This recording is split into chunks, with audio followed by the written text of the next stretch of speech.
बताइए। तो शब्दावलियों में आज जो है कुछ महत्वपूर्ण शब्दावलियाँ प्रयास करेंगे। बताइए क्या है सामाजिक न्याय?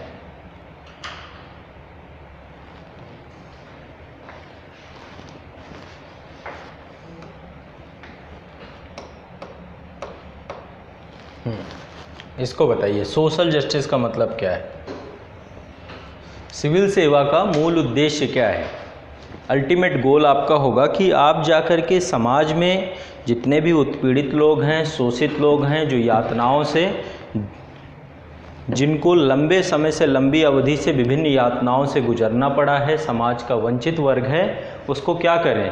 उन यातनाओं से उसे मुक्त करें, उसे सम्मानजनक, प्रतिष्ठापूर्ण, गरिमापूर्ण जीवन देने का प्रयास करें। यही है सामाजिक न्याय। राज्य का ये कर्तव्य है कि राज्य मानव के उत्पीड़ित और शोषक व्यवहार को बदल करके उसे जस्टिस दे, उसे न्याय दे, है ना। ये मेन अल्टीमेट पर्पस है सामाजिक न्याय का। समाज के सभी तबकों के साथ बराबरी का प्रयास करना, सबको एक कड़ी पे लाके खड़ा कर देना। तो ये भी पूछा गया है, एथिक्स में ही टर्म्स में ये आया है, सामाजिक न्याय शब्द का प्रयोग हुआ है। लिखिए सोशल जस्टिस क्या है?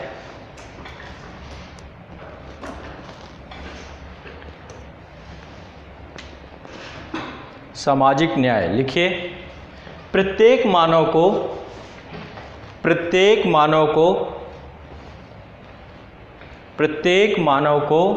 उत्पीड़न, शोषण और यातनाओं से मुक्त कर,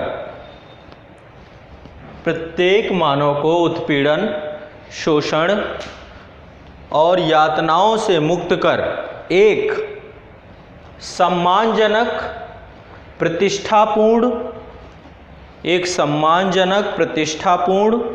एवं शांतिपूर्ण जीवन यापन का अधिकार है। शांतिपूर्ण जीवन यापन का अधिकार है।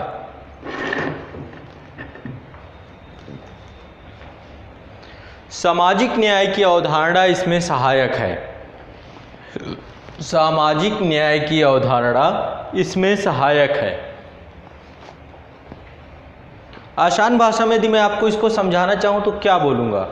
आसान भाषा में 2 शब्दों में यदि हमें इसे प्रयोग बताना हो तो 2 शब्दों में।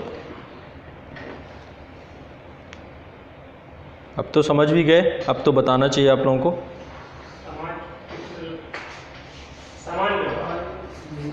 समान। आसान भाषा में प्रत्येक व्यक्ति को उसका हक एवं उसका जो दर्जा है या उसका जो स्थान है उसे दिलाने का प्रयास। प्रत्येक व्यक्ति का क्या हक है बताइए? आप लोग इस धरती पे आए हैं तो इस धरती पे आपके क्या हक हैं, क्या अधिकार हैं, क्या राइट हैं आपके? सबसे पहला राइट आपका ज़िंदगी जीने का अधिकार है। आपको आपका जीवन ये किसी ने नहीं दिया है, प्रकृति ने दिया है। तो आपके पास एक फंडामेंटल राइट है, आपकी ज़िंदगी होनी चाहिए, है ना। पहला राइट ये है। दूसरा राइट आपका क्या है? पहला है राइट टू लाइफ, जिंदगी का अधिकार। प्रत्येक व्यक्ति को जिंदा रहने का अधिकार है। अब जिंदा कैसे रहेगा? जिंदा रहने के लिए सहायक चीज़ें क्या हैं? ऐसे तो जिंदा रहने लोगे, कोई चमत्कार कर देगा जिंदा रह लो, है ना।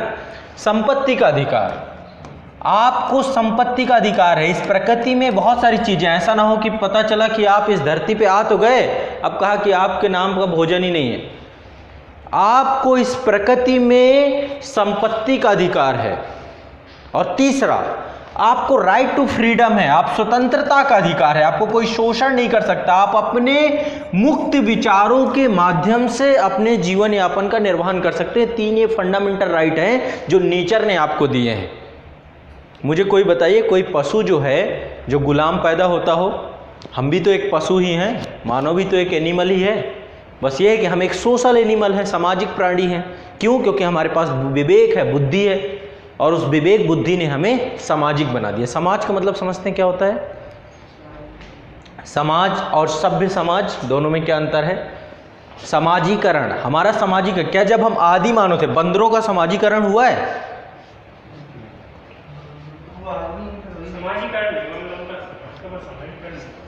उनका समाज है लेकिन समाजीकरण नहीं हुआ। तो समाजीकरण से क्या मतलब, क्या समझते हैं? अच्छा, व्यवस्थित तरीके का समाज सामाजिक समाज है। बताइए, समाजीकरण, आप कहते हैं ना मैं बड़ा सामाजिक प्राणी हूँ।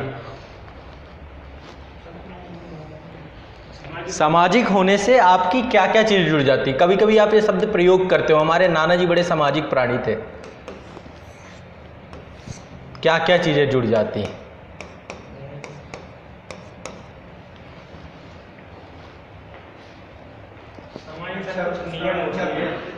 नियम कहाँ से विकसित हो गए? नियम क्या होता है?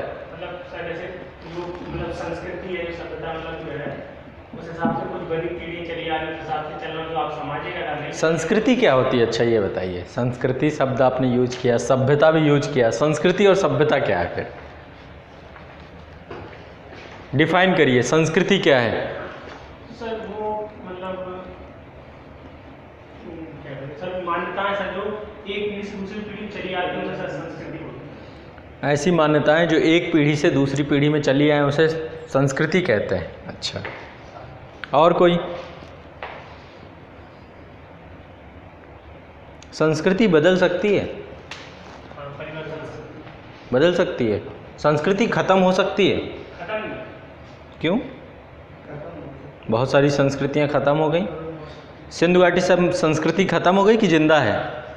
सर सभ्यता है सर, वो तो खत्म होने पर उसकी संस्कृति के वो सर कहीं ना कहीं कहाँ पे जिंदा है? किन किन तत्वों में आपको दिखाई देता है? सर मतलब देखा जाए मतलब उनके रहने का तरीका जो था वो सर आज भी है।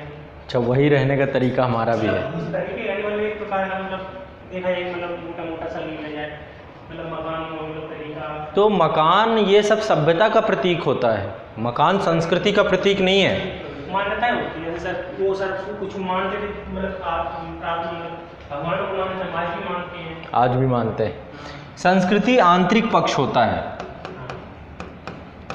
संस्कृति आंतरिक पक्ष होता है जो स्थानांतरित होती रहती है एक पीढ़ी से दूसरी पीढ़ी की ओर। बिल्कुल सही बात है। जो आप मान्यताएं मानते हैं, जैसे कि आपका खान पान, ये आपकी संस्कृति है। आपकी वेशभूषा, ये आपकी संस्कृति है। आपका चरित्र, ये आपकी संस्कृति है। ये आपका संस्कृति के साथ बदलता है। आपकी मान्यताएं, मौलिक मान्यताएं, ये आपकी संस्कृति है। आपका रहन सहन आपकी संस्कृति, आपकी भाषा आपकी संस्कृति है। समझ रहे हैं? ये आपकी संस्कृति है। सभ्यता क्या है? आसान भाषा में सभ्यता और संस्कृति में मैं आपको अंतर यदि बताना चाहूँ तो एक ही शब्द में समझिए, सभ्यता हार्डवेयर है और संस्कृति सॉफ्टवेयर है। समझ रहे हैं बात को? हार्डवेयर क्या चीज़ होता है? जो दिखाई दे। समझ रहे हैं? जैसे बड़े बड़े स्मारक, घर, रहन सहन, वास्तुकला, स्थापत्य, ये सब सभ्यता है, ये दिखाई देता है। जैसे हमारा ये शरीर, ये कह सकते हैं सभ्यता है। लेकिन जो इसके अंदर हमारा आचरण, हमारे मूल्य, हमारे कार्य करने के, हमारे सोचने की क्षमता, अब ये शब्द कहाँ पे? विवेकशीलता, ये शब्द आ गया। अब जरूरी थोड़ा ना है कि मेरे जैसे तो बहुत हैं, आपके जैसे बहुत हैं, सब एक ही जैसे हैं हम लोग, है ना? लेकिन हम लोग की विवेकशीलता में अंतर हो सकता है ना? हमारे मूल्यों में अंतर हो सकता है। कोई व्यक्ति ज़्यादा कमिटेड हो सकता है, कोई कम कमिटेड हो सकता है। यानी हमारी संस्कृति अलग अलग है, हमारे मूल्य अलग अलग हैं। हमारे, हो सकता है आप शाकाहारी हो, मैं मांसाहारी हूँ। हमारा खान पान में अंतर है, हमारे चरित्र में अंतर है, हमारे ज्ञान में अंतर है। हमारे ये कहाँ से विकसित होता है? परिवेश से। जिस परिवेश में आप रहते हैं वहाँ पे ये चीज़ें आपके साथ विकसित होती चली जाती हैं। तो संस्कृति आंतरिक पक्ष होता है, जो दिखाई नहीं देता, जो अमूर्त होता है, जो अदृश्य होता है, जो आपके आचरण से दिखता है, वो संस्कृति है। और सभ्यता क्या है? सभ्यता बाह्य पक्ष है, जो आपको दिखाई दे, वो सभ्यता है। जैसे सिंधु घाटी सभ्यता तो खत्म हो गई, लेकिन सिंधु घाटी संस्कृति जिंदा है। समझ रहे? वैदिक संस्कृति जिंदा है, आज भी है। संस्कृति निरंतर होती है, सभ्यता खत्म हो जाती है, पुश्तैनी नहीं होती। समझ रहे हैं। तो हम बात कर रहे थे समाजीकरण। समाजीकरण को आसान भाषा में यदि समझें तो समाजीकरण क्या है? समाजीकरण जिन आचरणों से आपको समाज में प्रतिष्ठा का, आपकी प्रतिष्ठा बढ़े, वो समाजीकरण है। जैसे बोलते हैं हमारे बाबा बड़े सामाजिक प्राणी थे, इसका मतलब क्या है? उनके आज समाज में एक सम्मान था उनको, है ना। अब सम्मान में सम्मान होने के बहुत सारे, ऐसे तो सम्मान हो नहीं जाएगा, हर व्यक्ति का होता नहीं है, उसके पीछे कुछ रीज़न होंगे ना, कुछ उनके ऐसे वैल्यू होंगे ना। अब जैसे मान लीजिए आप है, आपको सरोकार ही न रहे बाकी लोगों से, जैसे कि मान लीजिए बगल में कोई किसी को घटना होती है और यदि आप उससे सरोकार रखते हैं तो निश्चित तौर पे आपका हेल्पफुल नेचर है, आप परोपकारी व्यक्ति हैं। तो जब आप परोपकारी होंगे तो कल के दिन जब आपको ज़रूरत पड़ेगी तो लोग आपके भी परोपकार करेंगे, आपके पास भी आएंगे। कई बार होता है कि एक मोहल्ले में बहुत सारे लोग रह रहे होते हैं लेकिन हमें पता ही नहीं होता, कुछ ही को जानते हैं, 4, 6, 8, 10। क्यों? सामाजिकता। सामाजिकता का मतलब है कि किस तरीके से समाज के साथ आप घुल मिल गए हैं, समाज की समस्याओं को अपनी समस्या और अपनी समस्याओं को समाज की समस्या के तौर पे जोड़ कर देखते हैं, उतना ही आप सामाजिक होते जाते हैं। समझ रहे हैं व्यक्ति को? कोई जंगल में रह रहा है व्यक्ति, क्या वो सामाजिक प्राणी होगा? नहीं होगा, उसे कोई मतलब ही नहीं है दूसरों से किसी तरीके से, वो अपने आप में ही खोया हुआ है। समझ रहे? तो समाज का मतलब है कि दूसरों के समस्याओं से, दूसरों के, अब जैसे मान लीजिए विवाह के कार्ड आते हैं, बहुत सारे शादी होंगी, इस समय देख रहे हो ना, शादी का सीजन चल रहा है। अब आप दूसरों की शादियों में मत जाइए, उपस्थित ही मत होइए। कुछ दिन बाद लोग कार्ड भेजना भी बंद कर देंगे, जब आपके कार्यक्रम होंगे कोई नहीं आएगा। तो जब लोग जाके क्या देखते हैं दूसरे के कार्यक्रम में, जब किसी के कार्यक्रम पे जाओगे कहोगे अरे ये आए हैं, वो आए हैं, ऐसे लोग आए हैं, वैसे लोग आए हैं। आप सामाजिकता ही तो देखते हो कि यार बड़े सामाजिक व्यक्ति हैं, बड़े प्रतिष्ठित लोग हैं। समझ रहे हैं? लोगों आपकी समाज में क्या महत्ता है, ये है सामाजिकरण। समाज में आपका कैसे कैसे महत्व बढ़ रहा है, कैसे कैसे आपकी प्रतिष्ठा बढ़ रही है, ये समाजीकरण है। अब समाजीकरण के पीछे बहुत सारे कारण हैं, है ना। यदि आपका चरित्र अच्छा होगा तो समाज आपको एक्सेप्ट करेगा, यदि आपके मूल्य अच्छे होंगे तो समाज आपको एक्सेप्ट करेगा, समाज आपका सम्मान करेगा। समाज सबका सम्मान नहीं करता है, आप सबका सम्मान नहीं करते हैं। क्या नशेड़ी का सम्मान करते हैं? आप चाहते हैं कि वो समाज में आके बैठे? आप तो चाहते भी हैं कि इसको काट दो और इसको नज़र में रखो, ये ना आए, और लोग देते भी नहीं, मत बुलाओ उसे, मत बुलाओ, वो नहीं आना चाहिए। तो समाजीकरण में जब समाज में आपका महत्व बढ़ने लग जाता है और महत्व बढ़ने के पीछे के कारक जब जुड़ते हैं तो आप एक सामाजिक प्राणी हो जाते हैं और समाजीकरण में आपका तारतम्य जुड़ जाता है। समझ रहे हैं? कल के दिन आप बीमार हुए तो यदि आप दूसरे की बीमारी में आप जाकर खड़े हो जा रहे हैं तो कल के दिन 500 लोग खड़े हो जाएंगे। आप देखते हैं जब आदमी मरता है तो मरने के बाद कुछ लोग होते हैं कि कंधे देने के लिए 4 कंधे भी कम पड़ जाते हैं, और कुछ लोग ऐसे होते हैं कि हुजूम लग जाता है। सामाजिकता दिखता है कि इसका महत्व कितना था, वो महत्व दिखाता है हमेशा। यदि आपको आदमी की प्रतिष्ठा समझ, क्योंकि आदमी एक बार सुख में आए ना आए, दुख में जरूर आता है, खासकर उस व्यक्ति के जो सामाजिक तौर पे बहुत महत्वपूर्ण होता है। तो आपको पूरा हुजूम शमशान जाते समय दिख जाएगा, कितना बड़ा हुजूम है। जितना बड़ा हुजूम उतना सामाजिक व्यक्ति। समझ रहे मेरी बात को? ठीक है, तो अब हम बात कर रहे हैं सामाजिक न्याय, सोशल जस्टिस की बात कर रहे हैं ना।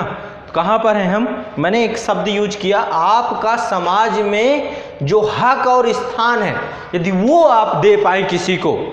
राज्य का कर्तव्य क्या है? प्रत्येक व्यक्ति को समाज में जो उसका हक है और स्थान है वो उसे दे देना। ये क्या है? सामाजिक न्याय, सोशल जस्टिस। ठीक है, अब एक चीज समझते हैं यहाँ पे, क्या हक और स्थान, अब ये हक स्थान कहाँ से आता है, किस तरीके का हक और स्थान की बात हम कर रहे हैं। हक और स्थान के अंतर्गत क्या क्या चीजें आप जोड़ के रखेंगे, बताइए। पहले राज्य का कर्तव्य क्या है? व्यक्ति की जीवन समाप्त ना हो, उसका जीवन कैसा रहे? पहले तो उसका जीवन ही रहे बिना प्राण और दैहिक स्वतंत्रता।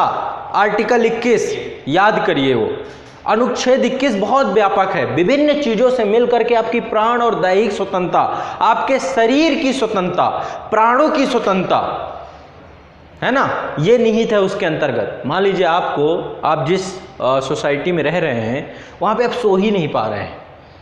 दूसरा वर्ग ऐसा है जो रात दिन डीजे बज रहा है, कोई ना कोई प्रोग्राम हो रहा है, कोई बैंक्वेट हॉल के बगल में आपका घर है, ठीक है, डेली कार्यक्रम होता है, डेली रात दिन बुकिंग ही रहती है, दिन में बुकिंग, रात में बुकिंग। तो वहाँ के आसपास का पूरा आम जनजीवन परेशान हो जाएगा मानसिक तनाव पे। देखो, मुझे ये शब्द प्रयोग नहीं करना चाहिए, लेकिन अभी आपने सुना होगा एक विवाद आया था सोनू निगम का।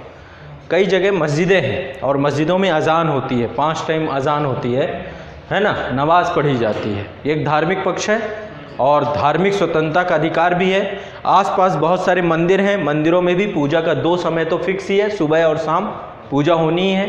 तो यदि अब एक देखो यहाँ पे कॉन्फ्लिक्ट है और राज्य को भी इसमें हस्तक्षेप करने का अधिकार नहीं है, क्योंकि धार्मिक स्वतंत्रता के अधिकार के अंतर्गत आता है।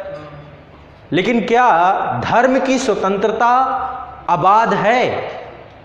ये बताइए, क्या आर्टिकल 25 अबाध है? यदि धर्म की स्वतंत्रता के कारण मानव स्वास्थ्य प्रभावित होता है, मानव का स्वास्थ्य खराब हो जाता है, ऐसी कोई धर्म में कोई ऐसा आचरण किया जा रहा है जिसके कारण से मानव स्वास्थ्य प्रभावित होता है, या फिर कानून व्यवस्था प्रभावित होती है, या फिर लोक व्यवस्था प्रभावित होती है, या किसी भी तरीके से कोई नैतिकता पे प्रभाव पड़ता है, तो वो धर्म की स्वतंत्रता क्या कर दी जाएगी? आपकी खत्म कर दी जाएगी। जैसे कि आपने देखा होगा कांवड़ में कांवड़ यात्रा होती है, लोक व्यवस्था भंग हो जाती है, तो उस टाइम पीरियड पे क्या किया जाता है? या फिर डीजे बजाने का, बता दें ना, डीजे बजाते हैं, उससे भी कई बार जो है कई जगह झड़पें भी होती हैं, हिंसक झड़प हो जाती है धर्म के नाम पे। तो ऐसे में राज्य का कर्तव्य है कि चीजों को क्या करे? सोशल जस्टिस, जब सामाजिक न्याय दे रहा हो तो सामाजिक न्याय में हक और स्थान पे उसको सभी चीजों को ऐसा सामंजस्य बना के देना है कि किसी का कोई भी कॉन्फ्लिक्ट ना हो किसी भी चीज में, ठीक है। तो आपका जीवन, आपकी संपत्ति में क्या है? कम से कम आपके पास ये ना हो। संपत्ति 2 प्रकार की होती है, एक होती है निजी संपत्ति, दूसरी होती है सार्वजनिक संपत्ति। 2 तरीके की संपत्तियां हैं। रोड किसकी है? सबकी है, कोई भी आओ जाओ, कोई भी निकलो, सार्वजनिक संपत्ति है। रेलवे स्टेशन सार्वजनिक संपत्ति है, सबकी है। कोई ये नहीं कह सकता मेरा गाजियाबाद रेलवे स्टेशन में कोई मत जाना, गेट में जाके ताला लगा दे, जो ट्रेनें आएंगी केवल मैं जाऊंगा, कोई दूसरा नहीं जाए। सार्वजनिक संपत्ति है, समझ रहे हैं बात को। तो संपत्ति का अधिकार, जीवन का अधिकार, स्वतंत्रता का अधिकार, आपकी स्वतंत्रता नहीं छीनी जा सकती है। ऐसा नहीं कि आपको खरीद फरोख्त हो रही हो, आपको दास बना के रखा जा रहा हो, आपको शोषण, ये सब हुआ है, हमारे इतिहास में हुआ है। इतिहास में बहुत बड़ी व्यवस्था थी, मनुष्य को ही व्यापारीकरण कर दिया गया, ठीक है। तो सामाजिक न्याय की अवधारणा बहुत व्यापक है। ये व्यक्ति के हक एवं स्थान, तो ये तो हो गई आपकी इकोनॉमी से जुड़ी हुई चीजें। लेकिन एक विषय वस्तु और है। मान लीजिए आप हैं इकोनॉमिक तौर पे तो आप बहुत ज़्यादा रिच हो गए। मान लीजिए जैसे हमारे समाज में एक दर्जा बना दिया गया। दर्जा कैसे बनाया गया? ऐसे। किसने बनाया? हमारे इतिहास ने। सबसे ऊपर दर्जा किसको दिया गया? ब्राह्मण को। ये इतिहास ने दिया है, संविधान ने नहीं दिया। संविधान ने इस दर्जे को खत्म किया।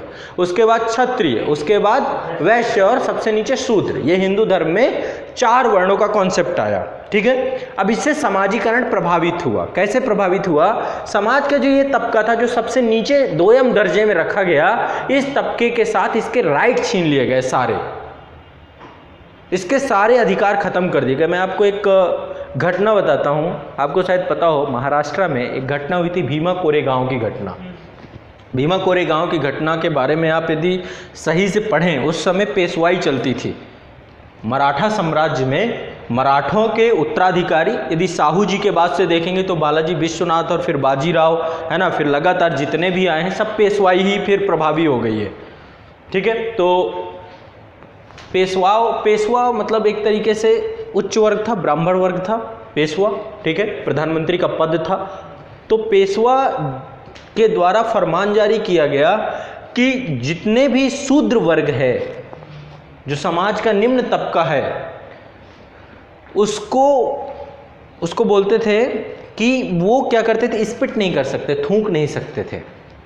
उसके लिए उनको हांडी बांधनी पड़ती थी, यहाँ पे गले में हांडी। तो जो भी स्पिट करते थे, क्योंकि उनको लगता था कि यदि जमीन में गिरेगा तो अपवित्र हो जाएगी धरती, तो थूकना है तो हांडी में थूकेंगे। और जब वो चलेंगे तो चलते समय भी धरती क्या होगी? अपवित्र हो जाएगी। तो कमर में झाड़ू बंधवा देते थे ताकि वो चलता जाए तो झाड़ू पीछे पीछे लगता जाए। गले में हांडी, कमर में झाड़ू, ये प्रथा चालू हुई पेशवाई में। और ये प्रथा मतलब बहुत शोषक चरित्र, आप खुद देखिए क्या राइट बचा उसका, किस तरीके के अधिकार दिए। ये मैं आपको बता रहा हूँ आधुनिक काल जब प्रारंभ होने वाला था, मध्यकाल की समाप्ति या कह सकते हैं आधुनिक काल प्रारंभ हो गया था, उस समय ऐसी व्यवस्था थी। इससे पहले की व्यवस्थाएं तो छोड़ ही दो, खत्म है। कोई भी शिक्षा का अधिकार छीन लिया गया जो हमारे शूद्र वर्ग थे, वर्ण व्यवस्था के सबसे नीचे तबके में थे, शिक्षा का अधिकार छीन लिया गया। और क्या क्या, धार्मिक अधिकार छीन लिए गए, है ना। सिर्फ और सिर्फ समाज का सबसे दोयम दर्जे का जो काम था वो उनको सौंप दिया गया।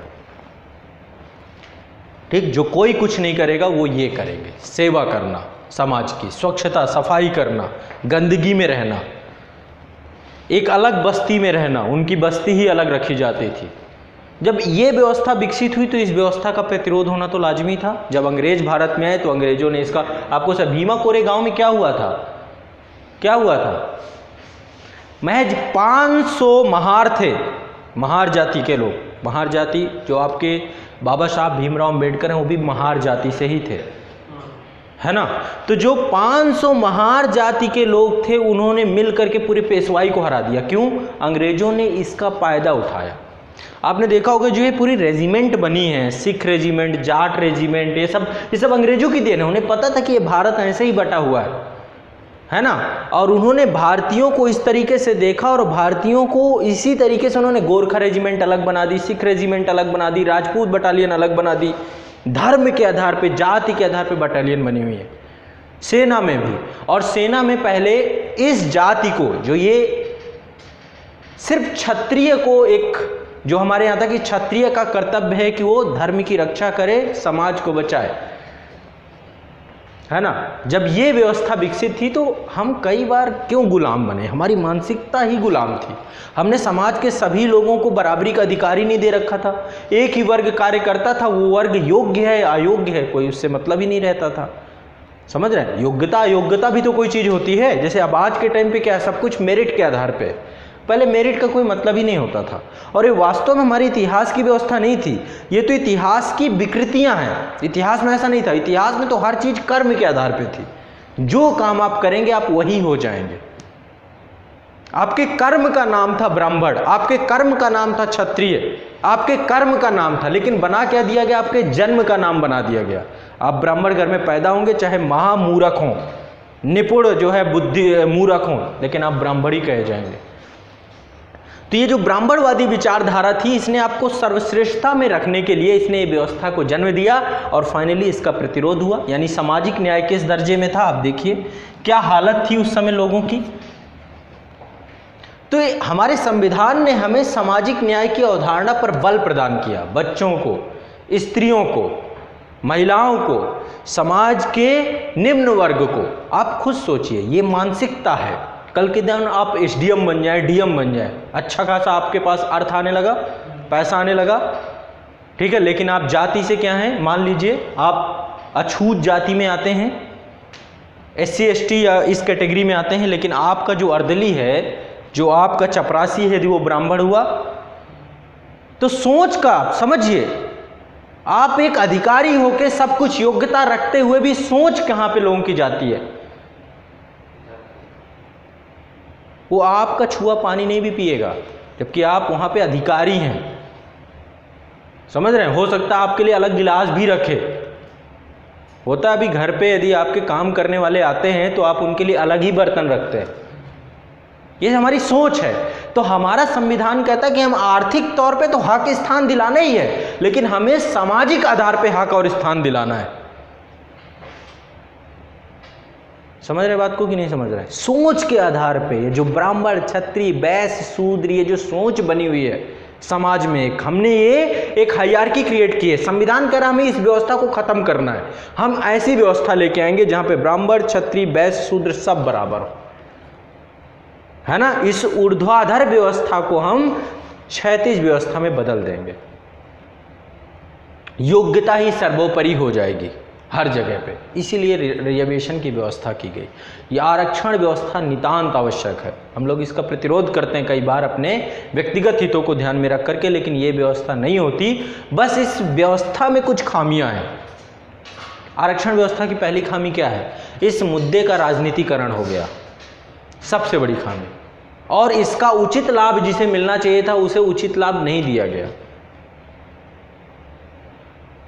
है ना। इसमें एक एग्जिट गेट नहीं बनाया गया। एंट्री तो है, सब घुसते जा रहे हैं, कोई पैदा हुआ एंट्री कर गया, एग्जिट कौन होगा पता नहीं। बाहर का रास्ता ही नहीं बनाया गया। तो जब बाहर का रास्ता नहीं बनाओगे तो फिर गड़बड़ हो जाएगी। वैसे में एक ही व्यक्ति अंदर जो है वही जाकर के वही उस रिजर्वेशन सिस्टम का फायदा उठाता रहेगा। 2 व्यक्ति, 4 व्यक्ति, 5 व्यक्ति, सबको नहीं मिल पाएगा। नहीं तो मिलता जाए निकालते जाओ, मिलता जाए निकालते जाओ। आमतौर पे ये व्यवस्था होती है। मान लो कहीं पे आपने खाने का पंडाल लगाया और वहाँ पे आपने सबको भाई खाओ, बस खाते ही रहना, तो लोग तो भर भर के घर ले जाएंगे। 2 ही आदमी पता चला पूरा ट्रक लाए, पूरा खाना भरवाए, ले गए। लेकिन आपने सिस्टम क्या बना रखा है? एक प्लेट उठाइए, उसमें खाना रखिए, जब पेट भर जाए उस प्लेट को रखिए और निकलिए। एग्जिट व्यवस्था नहीं बनाया गया इसमें। यदि एग्जिट व्यवस्था बनाई जाती तो 70 साल कितना टाइम था, कितनी आबादी थी। रिजर्वेशन मिलता बाहर जाते, मिलता बाहर जाते, मिलता बाहर जाते। अभी क्या हो रहा है? और उस व्यवस्था में सरकार क्या कर रही है? और इंटर करती जा रही है। चलिए एक अगला सिस्टम बनाते, EWS, इकोनॉमिक वीकर सेक्शन, ये बना दिया। लीजिए, आर्थिक तौर पे भी लो आरक्षण। अभी सामाजिक और शैक्षणिक तौर पे मिल रहा था, अब आर्थिक तौर पे ले लो। समझ रहे हैं? क्योंकि अब ये मुद्दा कॉम्प्लिकेटेड हो गया है। इस मुद्दे पे देश में सिविल वार भी हो सकता है।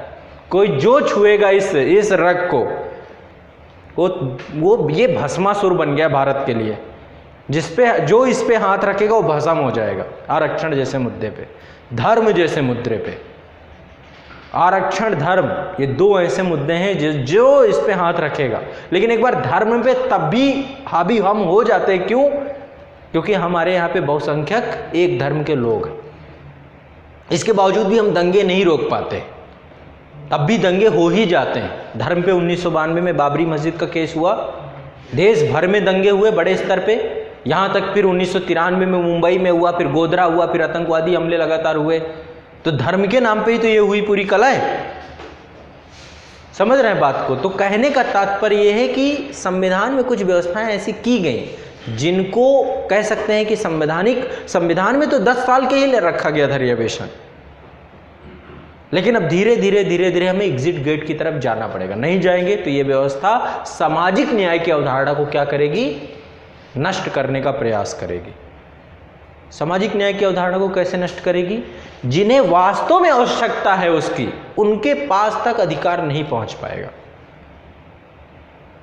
जो वास्तव में भूखा है उसके पेट में भोजन नहीं दे पाएंगे। इसलिए जरूरी है कि जिसको मिलता जा रहा है उसे निकालते जाओ। समझ रहे हैं? ये बहुत जरूरी है। चलिए पहले इसको लिख लीजिए। ये कहीं पर जो परिभाषाएं मैं लिखवा रहा हूं कहीं पर भी प्रयोग कर सकते हैं। देखो, समझाना एक अलग पहलू है मेरा, ठीक है, लेकिन लिखवा जो रहा हूं बिल्कुल क्लियर है। ये चीज एग्जाम पे लिखोगे पूरे में पूरे नंबर मिलेंगे आप लोग को। लिखिए, कहाँ पे हम,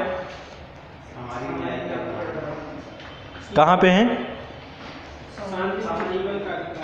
हाँ, शांतिपूर्ण जीवन यापन का अधिकार है। यहां तक लिखा है, यहीं तक है सब। आगे बढ़ें। सामाजिक न्याय की अवधारणा इसमें सहायक है। सामाजिक न्याय की अवधारणा इसमें सहायक है। सामाजिक न्याय का तात्पर्य, सामाजिक न्याय का तात्पर्य, सामाजिक न्याय का तात्पर्य, सामाजिक न्याय का तात्पर्य सामाजिक जीवन की उस स्थिति से है, सामाजिक जीवन की उस स्थिति से है, सामाजिक जीवन की उस स्थिति से है जिसमें प्रत्येक को उसका उचित हक एवं स्थान प्राप्त होता है, जिसमें प्रत्येक को उसका उचित हक तथा स्थान प्राप्त होता है।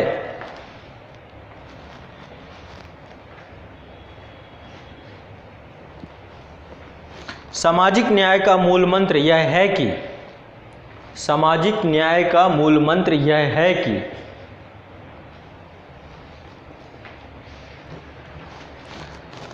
संगठित सामाजिक जीवन से प्राप्त लाभ, संगठित सामाजिक जीवन से प्राप्त लाभ कुछ गिने चुने लोगों के हाथों में, कुछ गिने चुने लोगों के हाथों में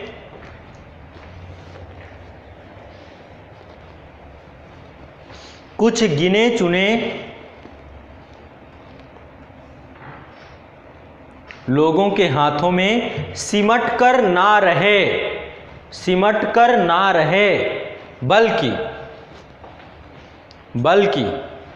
सर्वसाधारण को, बल्कि सर्वसाधारण को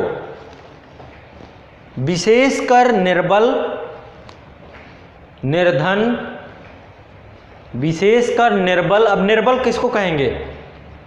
दिव्यांग, जो अपाह है, अपाहिज है ना, जो फिजिकली चैलेंज है वो निर्बल है ना। वृद्ध क्या है? निर्बल है ना। महिलाओं को आप निर्बल की श्रेणी में रखेंगे कि नहीं रखेंगे? समाज ने बना रखा है, ये समाज के द्वारा, पुरुषवादी समाज के द्वारा बनाया गया षड्यंत्र है। महिलाएं निर्बल की श्रेणी में नहीं आती हैं, कुछ विशेष परिस्थितियों को छोड़कर। अब मान लीजिए महिला है, यदि प्रेग्नेंट है, प्रेगनेंसी है, तो एक विशेष परिस्थिति आ गई उसके साथ, उसके जीवन, उसके शरीर में एक दूसरा जीव पल रहा है, तो उस अवस्था में उसको हम निर्बल की कैटेगरी में नहीं, वो तो बहुत पावरफुल है। देखा जाए इस नजरिया यदि बदले तो आप पाएंगे तो मोस्ट पावरफुल पर्सन है ना। तो महिला को हम निर्बल की श्रेणी में नहीं रखेंगे, लेकिन समाज ने कैसी मानसिकता आपको डाल दी दिमाग में? महिलाएं निर्बल होती हैं। लेकिन अब क्या चल रहा है? महिला सशक्तिकरण, वुमेन एम्पावरमेंट, फिर से उन्हें बराबरी का दर्जा लेकर के खड़ा किया जा रहा है। और कई मामलों में तो वो हमसे भी आगे निकल रही हैं, पुरुषों से भी आगे कई मामलों में। तो महिला को निर्बल में नहीं रखना चाहिए। आमतौर पे महिला किस वर्ग में आएगी? उपेक्षित वर्ग। महिला को उपेक्षित कर दिया समाज ने। SC ST OBC उपेक्षित वर्ग, समाज ने इनको उपेक्षा की। कैसी उपेक्षा की? इनके राइट खत्म करके, इनके एजुकेशनल राइट, इनके प्रॉपर्टी के राइट, इनके धार्मिक रिलीजियस राइट, ये सब खत्म करके इनको क्या कर दिया? उपेक्षित कर दिया। तो महिला भी एक उपेक्षित रही है, समाज की उपेक्षाओं का शिकार रही है, ना कि वो निर्बल है। निर्बल में बच्चों को रख सकते हैं, वृद्धों को रख सकते हैं, दिव्यांगों को रख सकते हैं, ये निर्बल है। ठीक है, चलिए। निर्बल, वंचित, उपेक्षित वर्गों को कहाँ पे है? निर्बल, निर्धन, वंचित,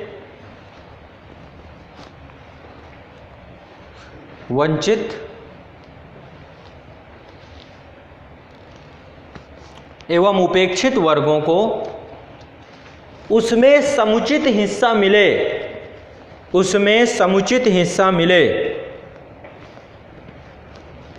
ताकि वे सुखी एवं सम्मानपूर्ण जीवन व्यतीत कर सकें, ताकि वे सुखी एवं सम्मानपूर्ण जीवन व्यतीत कर सकें। इसमें समाज के इसमें समाज के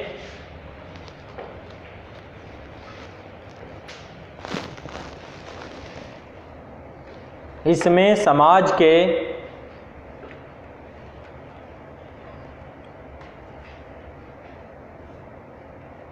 सभी लोगों व वर्गों विशेषकर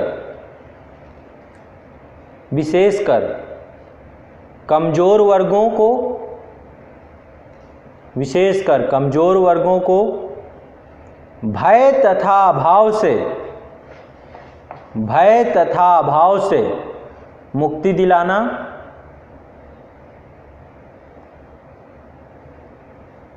तथा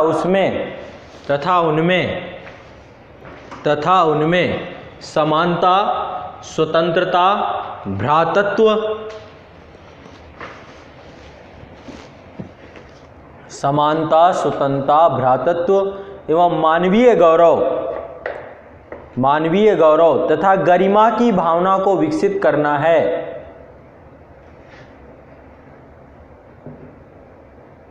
ताकि वे समाज की मुख्य धारा में सम्मिलित हो सकें। ताकि वे समाज की मुख्य धारा में सम्मिलित हो सकें।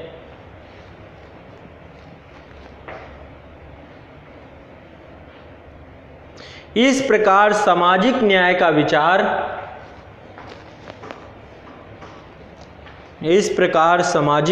विचार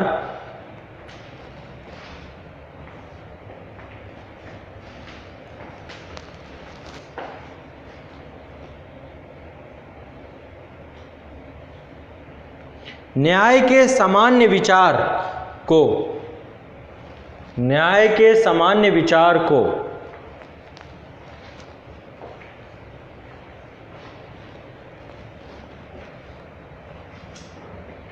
एक ऐसे नए धरातल पर ले जाता है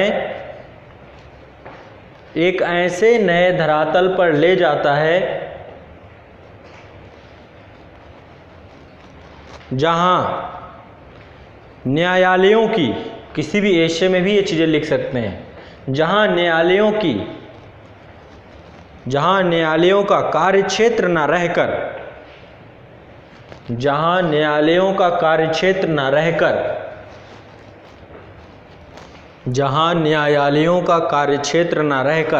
सरकार की सकारात्मक नीतियों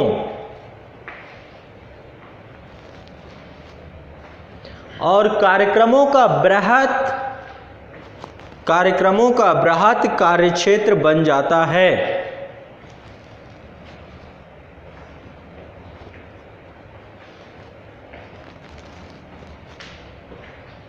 तो सरकार के द्वारा की गई सकारात्मक नीतियां और कार्यक्रम जो सब तक पहुंच पाए, सरकार की सकारात्मक नीतियों और कार्यक्रमों का बृहत कार्यक्षेत्र बन जाता है।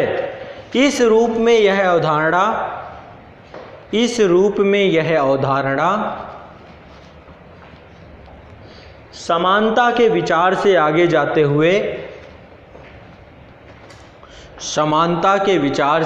जाते हुए इस रूप में यह अवधारणा समानता के विचार से आगे जाते हुए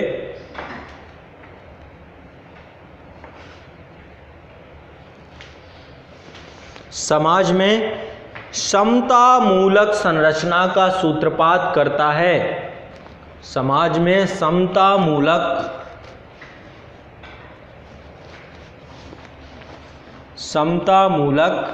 समाज का सूत्रपात करता है। ठीक है, तो सामाजिक न्याय समझ गए।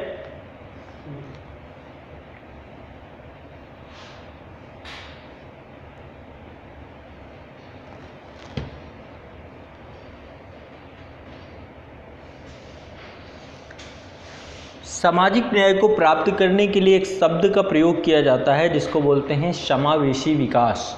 ये क्या है? अगला हेडिंग डाल लीजिए, समावेशी विकास। दोनों एक दूसरे से जुड़े हुए हैं और दोनों एक दूसरे को प्रश्रय प्रदान करते हैं। समावेशी विकास का मतलब क्या है?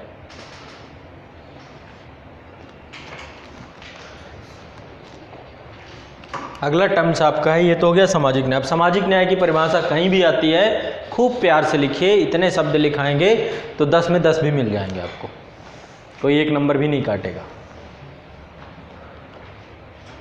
पर्याप्त है आपको, चाहे ऐसे पे लिखिए, कहीं भी लिखिए, आप इसको आराम से प्रयोग करेंगे। अब दूसरा मुझे बताइए, समावेशी विकास, इंक्लूसिव ग्रोथ या इंक्लूसिव डेवलपमेंट विकास, बताइए ये क्या है? अभी इस गवर्नमेंट का नारा है ना, सबका साथ सबका विकास। ये इस शब्द को लेकर के आगे बढ़ता है, तो क्या बोलेंगे इसे?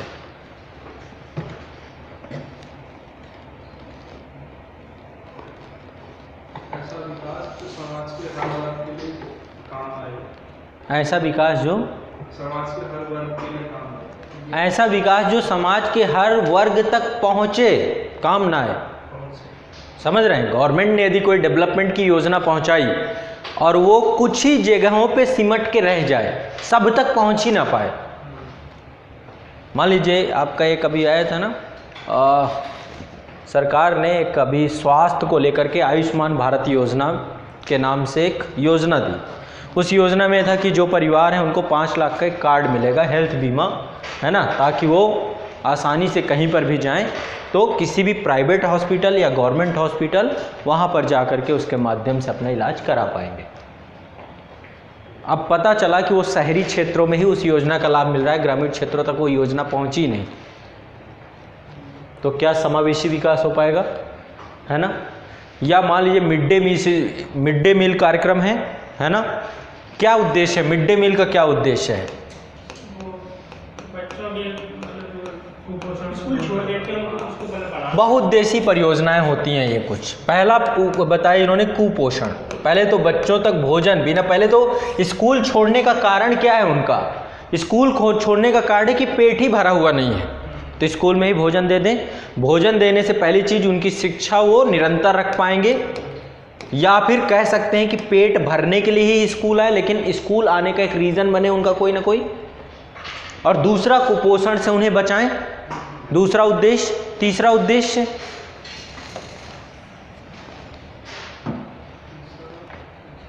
शिक्षा, कुपोषण, स्वास्थ्य।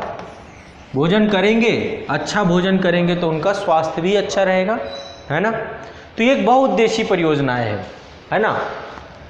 अब इसी तरीके से मनरेगा है, मान लीजिए मनरेगा के उद्देश्य बताइए, इसके कितने उद्देश्य हैं? पहला है रोजगार सृजन, लोगों को रोजगार मिले। दूसरा उद्देश्य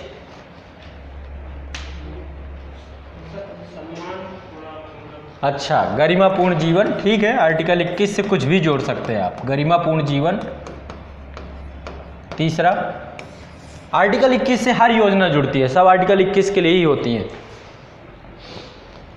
तीसरा बताइए, बहुत इंपॉर्टेंट, सबसे इंपॉर्टेंट तो मुझे यही लगता है।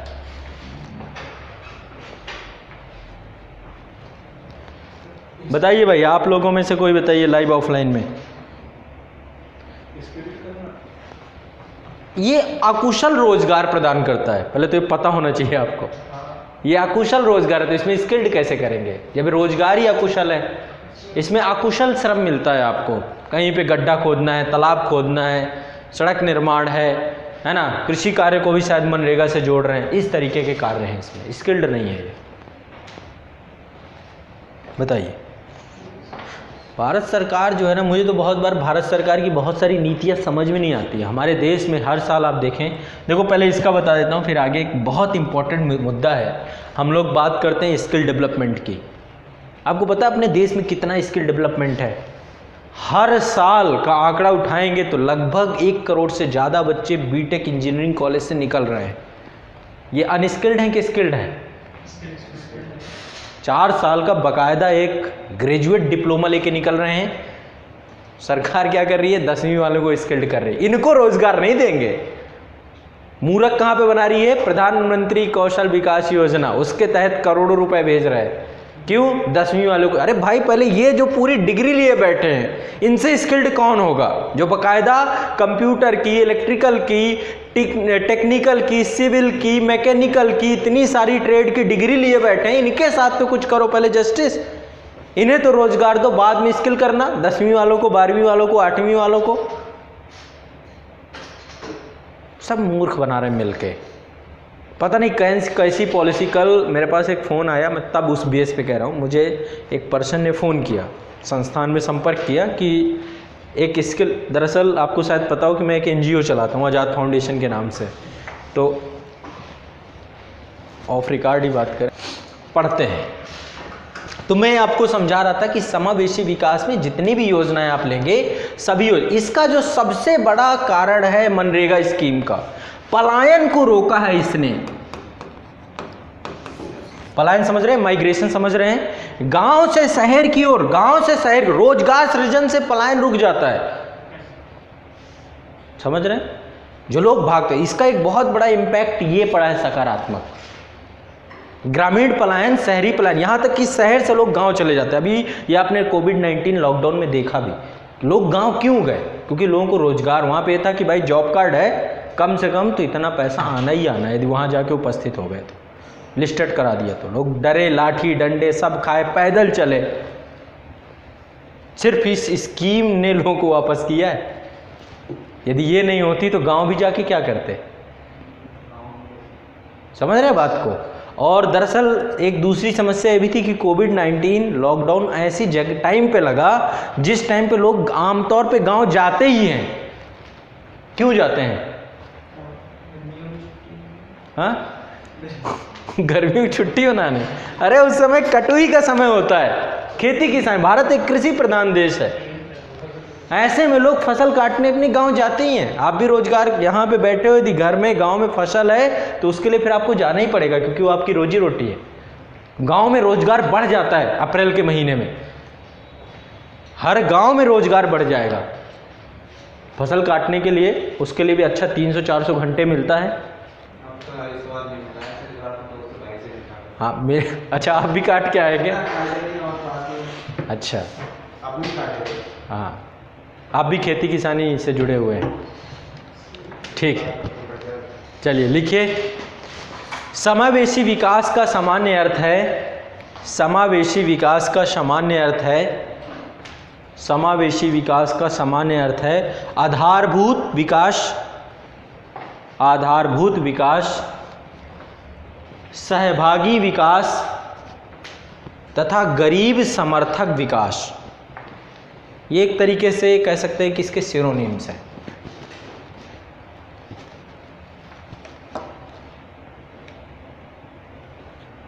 आधारभूत विकास, सहभागी विकास तथा गरीब समर्थक विकास। इसमें उपेक्षित, पीड़ित, उपेक्षित, पीड़ित, शोषित एवं वंचित वर्गों का, वंचित वर्गों को विकास प्रक्रिया में सक्रिय भागीदारी सुनिश्चित करवाई जाती है। वंचित वर्गों को विकास प्रक्रिया में सक्रिय भागीदारी सुनिश्चित करवाई जाती है। उनके जीवन स्तर में सुधार, उनके जीवन स्तर में सुधार तथा उन्हें विशेष लाभ प्रदान करने का भाव निहित होता है। उनके जीवन स्तर में सुधार तथा उन्हें विशेष लाभ प्रदान करने का भाव निहित होता है, का भाव निहित होता है।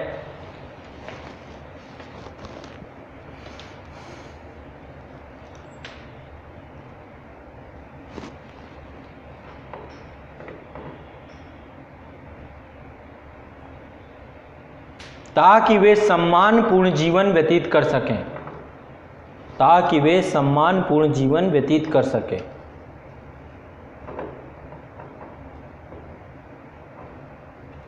ताकि वे सम्मानपूर्ण जीवन व्यतीत कर सकें।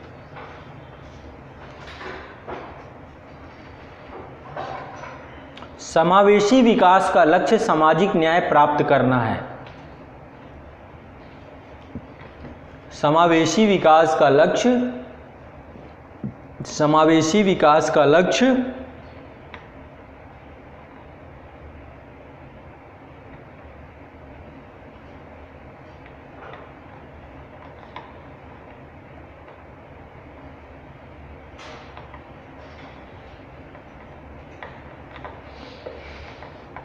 समावेशी विकास का लक्ष्य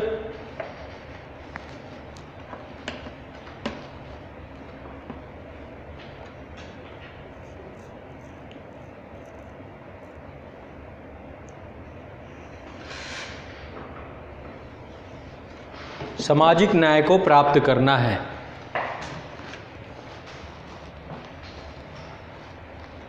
समावेशी विकास यदि प्रक्रिया है, समावेशी विकास यदि प्रक्रिया है तो सामाजिक न्याय उसका प्रतिफल है। यदि मैं आपको इथिक्स की भाषा में समझाऊं तो सापेक्ष सुख क्या है आपका? सापेक्ष शुभ आपका है समावेशी विकास। समावेशी विकास, ये समावेशी विकास आपका सापेक्ष शुभ है। समझ रहे हैं सापेक्ष शुभ? और आपका निरपेक्ष शुभ क्या है? निरपेक्ष शुभ आपका है सामाजिक न्याय, सोशल जस्टिस, न्याय। ठीक है, ये आपको थोड़ा सा दिमाग में रखना है चीज़ों को। आगे बढ़िए, नेक्स्ट प्रतिफल है समावेशी विकास। समावेशी विकास यदि शोषण विहीनता की स्थिति को, समावेशी विकास यदि शोषण विहीनता की स्थिति को, शोषण विहीनता की स्थिति को प्राप्त करने का प्रयास है तो समावेशी विकास यदि शोषण विहीनता की स्थिति को प्राप्त करने का प्रयास है तो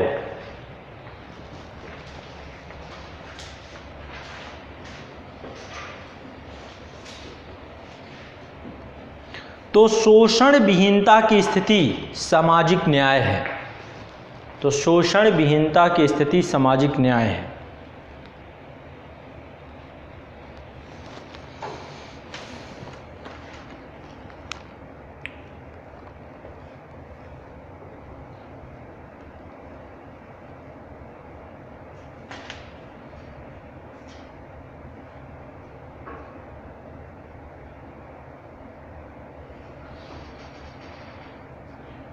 नेक्स्ट आगे लिख लीजिए, शोषण विहीनता की स्थिति सामाजिक न्याय है। समावेशी विकास यदि शोषितों, वंचितों और पीड़ितों को, समावेशी विकास यदि शोषितों, वंचितों और पीड़ितों को आत्मनिर्भर, शिक्षित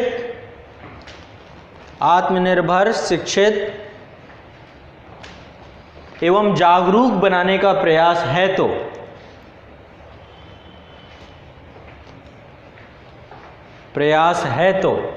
उन्हें आत्मनिर्भर एवं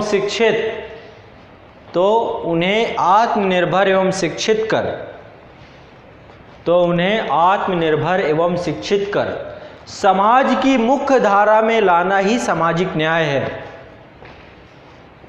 समाज की मुख्य धारा में लाना ही सामाजिक न्याय है।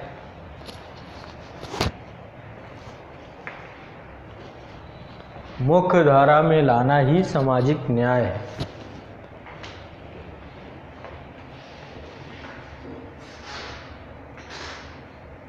ठीक है, ये हो गया आपको। अब कहीं पर भी आपको सामाजिक न्याय वर्सेस समावेशी विकास पूछ ले तो भी आप लिख पाओगे। सामाजिक न्याय क्या है, समावेशी विकास क्या है, तो भी लिख पाओगे।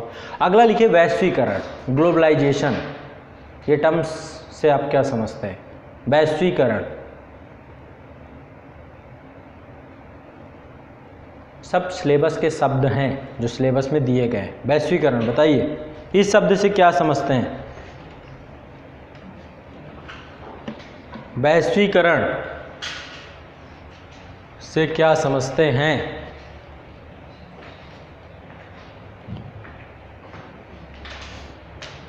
समझते सब हैं, बता नहीं सकते समझने को सब समझते हैं। बताइए।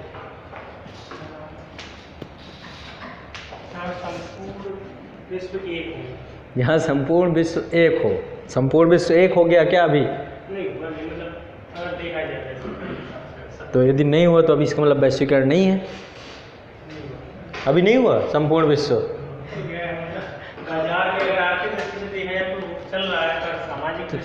क्यों नहीं हुआ सामाजिक दृष्टि से? कहीं कुछ मान्यताएं अभी भी हैं, तो कहीं कुछ है। तो क्यों एक जैसा चाहते हैं आप? लेकिन विचारों का खुला आदान प्रदान है। फ्रेंच यहाँ भी लोग सीख रहे हैं, यहाँ चाइनीज़ भी लोग सीख रहे हैं, चीन में हिंदी सीख रहे हैं। क्या वैश्वीकरण नहीं? भाषाएं घुस नहीं गई? धर्म क्यों नहीं है? हिंदू धर्म के लोग अमेरिका में भी रहते हैं, ईसाई धर्म के लोग भारत में भी रहते हैं, धर्म प्रवेश कर गया है। ये वैश्वीकरण नहीं है? फिर वैश्वीकरण का मतलब क्या है? नियंत्रण एवं संरक्षणवादी नीतियों को समाप्त करके विचारों, वस्तुओं का आदान प्रदान। और क्या है? ये वैश्वीकरण है। संरक्षणवादी नीतियां, इनका अभाव, ये वैश्वीकरण है। लिखो वैश्वीकरण। सब वैश्वीकरण हो चुका है, पूरा विश्व समाज वैश्वीकृत है आज के टाइम पे। इंटरनेट ने आपको वैश्वीकृत बना दिया है सबसे ज़्यादा। अब मान लो भारत में इंटरनेट प्रतिबंधित कर दिया जाए, अभी जैसे उत्तर कोरिया है, वैश्वीकरण से वो देश बंद है पूरी तरीके से। पता है आपको, वहाँ का जो शासक है उसके पास एरोप्लेन भी नहीं, हेलीकॉप्टर भी नहीं, ट्रेन से आता जाता है, जलयान से आता जाता है। बताइए कितनी बुरी हालत। क्यों? क्योंकि उसको पहली बात तो उत्तर कोरिया को प्रतिबंधित कर रखा गया है। उसको ऐसा माना जा रहा है अभी वर्तमान समय में कि वो विश्व के लिए कि कैसा शासक है जो विश्व के लिए जवाबदेह नहीं है, वैश्विक शांति के लिए जवाबदेह नहीं है, उत्तरदायित्व तो नहीं है, अपने नागरिकों के प्रति उत्तरदायी नहीं है वो, है ना। अभी भी निरंकुश तानाशाह है वहाँ पर, तानाशाही शासक है। तो इस कारण से अमेरिका ने क्या कर रखा है? प्रतिबंध लगा रखा है। अब जब अमेरिका ने प्रतिबंध लगा रखा है तो हेलीकॉप्टर बनाता कौन है? पश्चिमी देश ही बनाते हैं, सब वहीं से आते हैं।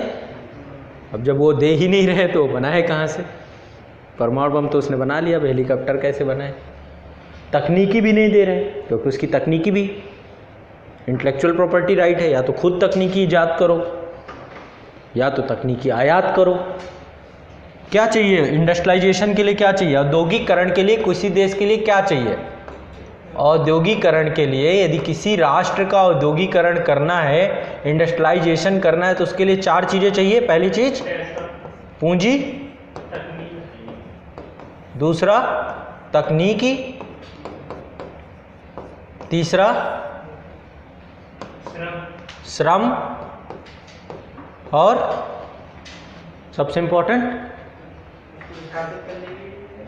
कच्चा माल, रॉ मटेरियल। बिना इसके कैसे कर लोगे? ये 4 चीजें यदि कहीं पे उपस्थित हो जाएं तो उस देश का औद्योगिकरण हो जाएगा। यदि किसी के पास पूंजी हो, तकनीकी हो, या फिर मान लो किसी के पास नहीं, जैसे जापान के पास तो कुछ भी नहीं है, ना कच्चा माल है, न श्रम है, न तकनीकी थी, पूंजी भी नहीं थी। शुरुआत की बात कर रहा हूं जब जापान बन रहा था, है ना। जापान ने क्या? सब आयात किया, इंपोर्ट किया और औद्योगिक देश बन गया। एशिया में सबसे पहला देश जिसने औद्योगिकरण किया। और जापान ने टारगेट रखा कि पूरा विश्व यदि 50 सालों में औद्योगिकृत होता है तो हम 5 सालों में होंगे, इतना तेजी से काम करेंगे। और हो गया। सबसे तेजी से यदि कोई औद्योगिकृत हुआ है राष्ट्र तो जापान हुआ है। उसके टारगेट थे, अचीवमेंट थी कि भाई मुझे इतने कम समय में चीज़ों को बदल के रख देना है, और बदल के रख दिया उसने। ठीक है, चलो तो वैश्वीकरण लिखिए पहले। वैश्वीकरण वह प्रक्रिया है, वैश्वीकरण वह प्रक्रिया है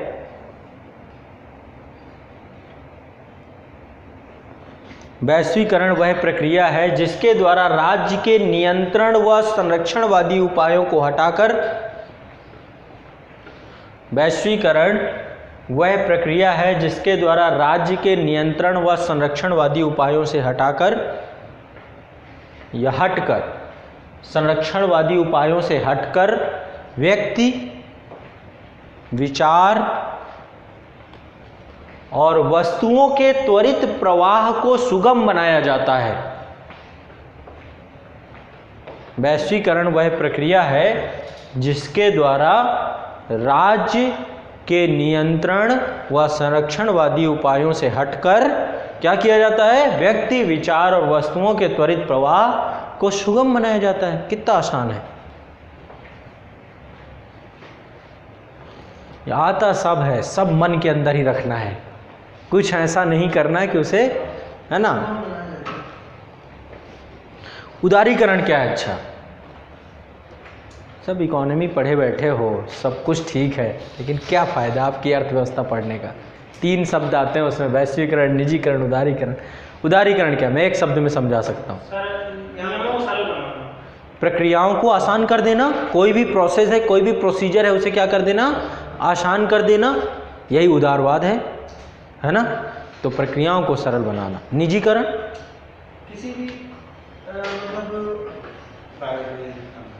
मतलब सांकेतिक भाषा, मतलब ये से ये कर देना। निजीकरण हो गया। हाँ। किसी भी राष्ट्र में व्यक्तिगत उद्यमिता को प्रोत्साहित करना, एंटरप्रेन्योरशिप कल्चर को विकसित करना, सार्वजनिक संपत्तियों को क्या कर देना? निजी हाथों में सौंप देना, उद्यमिता को दे देना।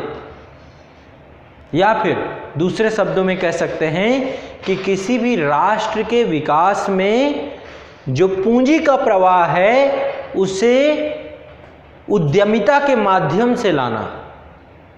यानी कि धन और पूंजी कहां से आ रही है? उद्यमिता से आ रही है। ठीक है, निजीकरण है क्या? ठीक है, चलो छोड़ो इसको। अगला लिखिए, एक शब्द आता है, कई बार पूछा गया है, प्रशासनिक सुधार, एडमिनिस्ट्रेटिव रिफॉर्म्स। बताइए क्या होता है, इसे क्या कहेंगे?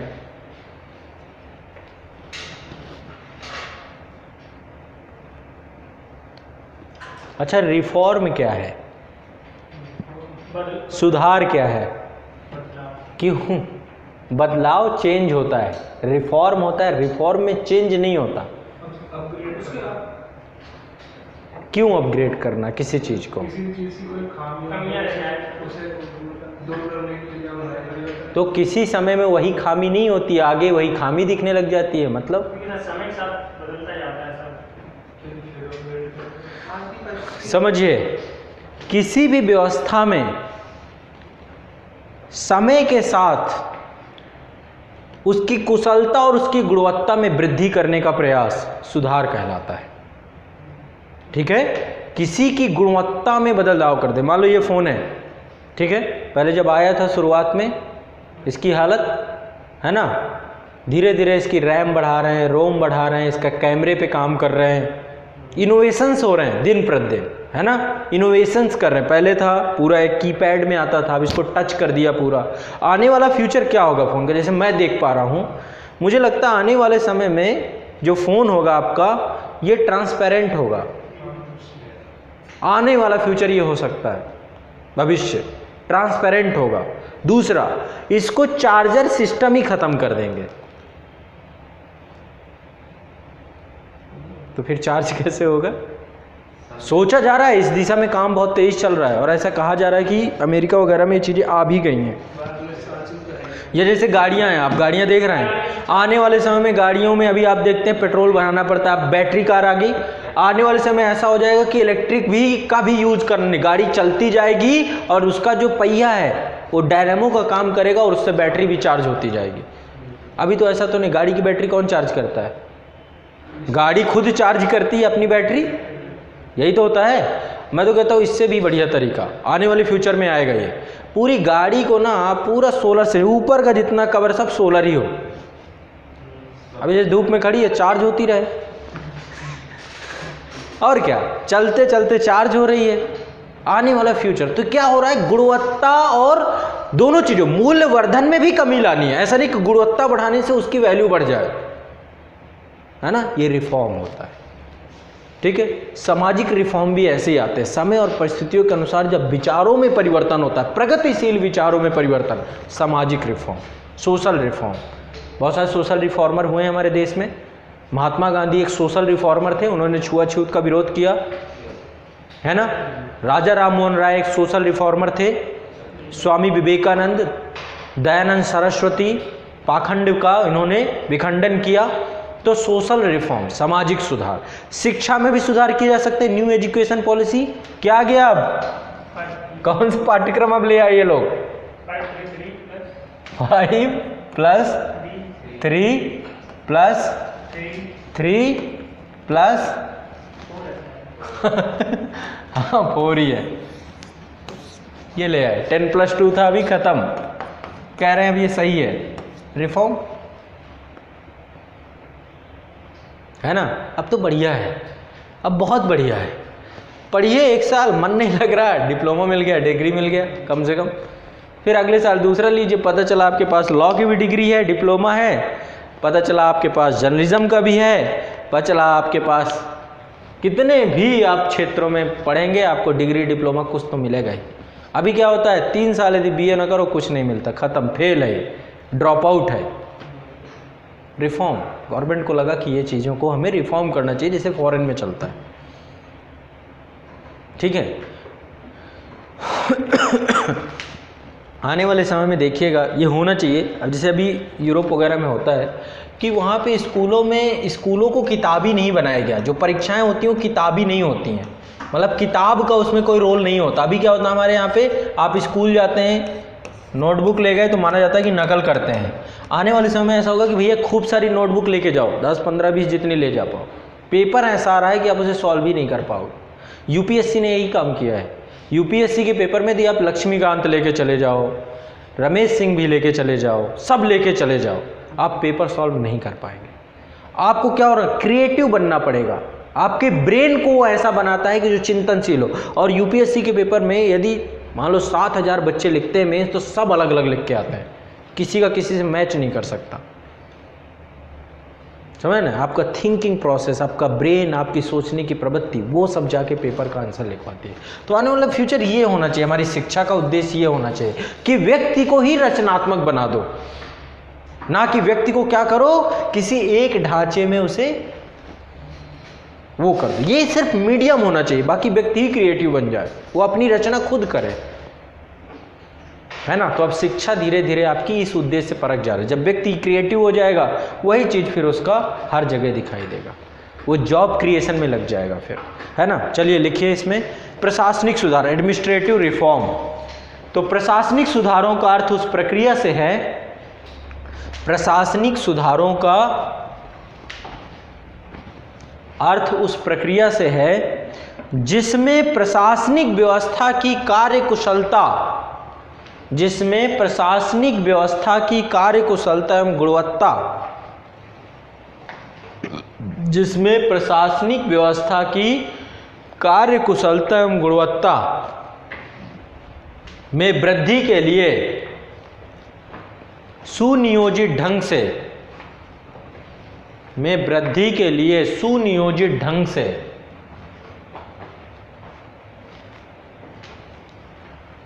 सुनियोजित ढंग से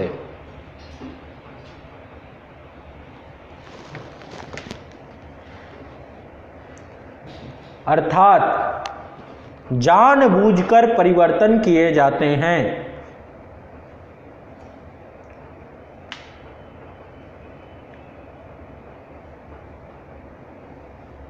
प्रशासनिक विकास या सुधार के निम्नलिखित उद्देश्य होते हैं। अब जैसे यूपीएससी ने सिलेबस ही बदल दिया, जानबूझ के ही तो किया, पूरा पैटर्न ही चेंज कर दिया कि अब हम इस पैटर्न से अधिकारियों को लाएंगे। अब उस पैटर्न पे आप अपने आप को रेडी करके जा रहे हो, अपने ब्रेन को ट्रेन करके जा रहे हो। प्रशासनिक विकास या सुधार के निम्नलिखित उद्देश्य हैं।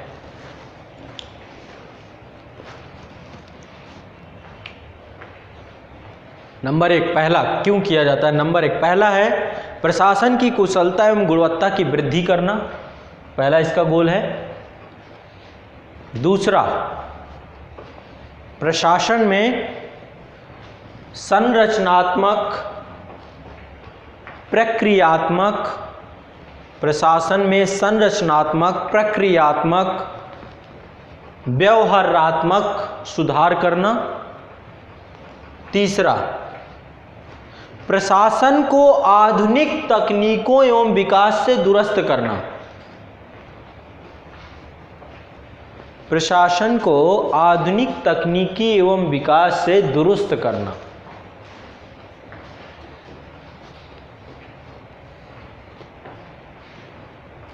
नेक्स्ट, प्रशासन के कौशल में वृद्धि करना, प्रशासन के कौशल में वृद्धि करना। नेक्स्ट, बदलती हुई सामाजिक आर्थिक राजनीतिक परिस्थितियों,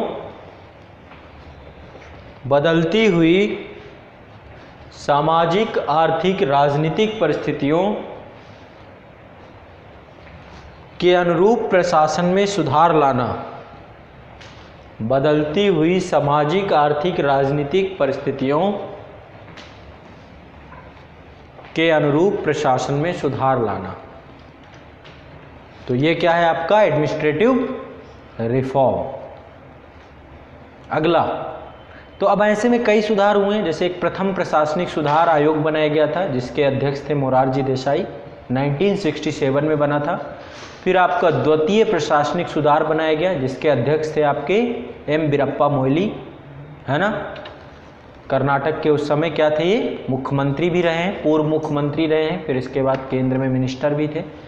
इनकी अध्यक्षता में द्वितीय प्रशासनिक सुधार, और इसने अपनी रिपोर्ट सौंपी थी 2007-8 में रिपोर्ट सौंपी, फिर 2009 तक इसकी लगातार 15 रिपोर्टें आई हैं। तो द्वितीय प्रशासनिक सुधार आयोग भी आपके सिलेबस का हिस्सा है, और चूंकि आप प्रशासन में जा रहे हैं इसकी कई रिपोर्ट, इसका चौथी रिपोर्ट थी शासन में नैतिकता, उसी के कारण से यूपीएससी ने इथिक्स जोड़ दिया। यदि आपको इथिक्स को और अच्छे से पढ़ना हो, ऐसे में आपको जैसे ही ये हम लोग आएंगे तो चौथी रिपोर्ट आप लोग को खुद पढ़नी पड़ेगी, ठीक है। और द्वितीय प्रशासनिक सुधार आयोग के मैं सारे वीडियो आपको उपलब्ध करा दूंगा। 15 वीडियो हमें क्लास हमने कराई क्योंकि 15 रिपोर्ट है इसकी, हर एक रिपोर्ट पे एक एक वीडियो आपको मिलेगा। पहली रिपोर्ट थी जिसका नाम था सूचना का अधिकार, उत्तम शासन के लिए मास्टर कुंजी, पहली रिपोर्ट का टाइटल था। दूसरी रिपोर्ट थी मानव संपदा का व्यापक विस्तार, ये दूसरी रिपोर्ट का टाइटल था। तीसरी रिपोर्ट थी संकट प्रबंधन या आपदा प्रबंधन, आपके सिलेबस में आपदा प्रबंधन डाला गया है, आपके सिलेबस में आपदा प्रबंधन डाला गया है, निराशा से आशा की ओर इसका वो था। तीसरी रिपोर्ट थी आपकी शासन में नैतिकता, चौथी रिपोर्ट, माफ करिएगा, आपके सिलेबस में शासन में नैतिकता डाली गई है ना। अगला था आपका पांचवी रिपोर्ट थी लोक व्यवस्था, प्रत्येक के लिए न्याय और सभी के लिए शांति, आपके सिलेबस में आंतरिक सुरक्षा डाली गई है, रिपोर्ट के हिसाब से सिलेबस पूरा बनाया गया है। अगली छठवीं रिपोर्ट थी स्थानीय अधिशासन, भविष्य की ओर प्रेरणाबद्ध यात्रा, ये भी आपके सिलेबस में पॉलिटी का हिस्सा है, स्थानीय अधिशासन। सातवां है संघर्ष समाधान हेतु क्षमता निर्माण, वैमनस्य संयोजन की ओर। आठवीं रिपोर्ट है आतंकवाद से लड़ाई, न्याय संगत ढंग से मानव का बचाव, है ना। नवीं रिपोर्ट है आपकी सामाजिक पूंजी, सोशल कैपिटल। 10वीं रिपोर्ट है कार्मिक प्रशासन की स्वच्छता। 11वीं रिपोर्ट है ई गवर्नेंस को प्रोत्साहित करना, आपने देखिए अब गवर्नमेंट ई गवर्नेंस पे काम कर रही है। 10वीं रिपोर्ट है आपकी कार्मिक प्रशासन की स्वच्छता, कैसे हमें कार्मिक प्रशासन को नई ऊंचाइयों की प्राप्ति की ओर ले जाना है। इसके बाद 12वीं रिपोर्ट थी नागरिक केंद्रित शासन, हमारा जो प्रशासन हो नागरिकोन्मुख हो, जनोन्मुख हो, समावेशी हो। 13वीं रिपोर्ट थी भारत सरकार की संगठनात्मक संरचना, ये कैसी होनी चाहिए। 14वीं रिपोर्ट थी वित्तीय प्रबंधन और व्यवस्थाओं का सुदृढ़ीकरण, और 15वीं और अंतिम रिपोर्ट थी आपकी राज्य एवं जिला प्रशासन। ये 15 रिपोर्टों में इन्होंने प्रशासन सुधार को लेकर के व्यापक जो है पूरी एक रिसर्च दी कि ऐसे प्रशासन का सुधार होना चाहिए। तो द्वितीय प्रशासनिक जो रिपोर्ट है वो आपसे पूछी जाएगी, तो हेडिंग डाल लीजिए द्वितीय प्रशासनिक सुधार आयोग। इसकी भी टर्म्स को समझ लेते हैं, ठीक है। कभी भी लिखने को आता है आप लिख पाओगे, इसी बहाने थोड़ा समय यहाँ पे आपको पढ़ा भी देंगे, ठीक है। ज़्यादा नहीं, 2-4 लाइनों में लिख के फिर क्लास आज समाप्त करें। लिखिए प्रशासन में व्यापक सुधार हेतु, प्रशासन में व्यापक सुधार हेतु सुझाव देने उसे कुशल प्रभावी एवं जवाबदेह बनाने हेतु, प्रशासन में व्यापक सुधार हेतु सुझाव देने उसे कुशल प्रभावी एवं जवाबदेह प्रशासनिक व्यवस्था बनाने के उद्देश्य से, प्रशासनिक व्यवस्था बनाने के उद्देश्य से केंद्र सरकार के द्वारा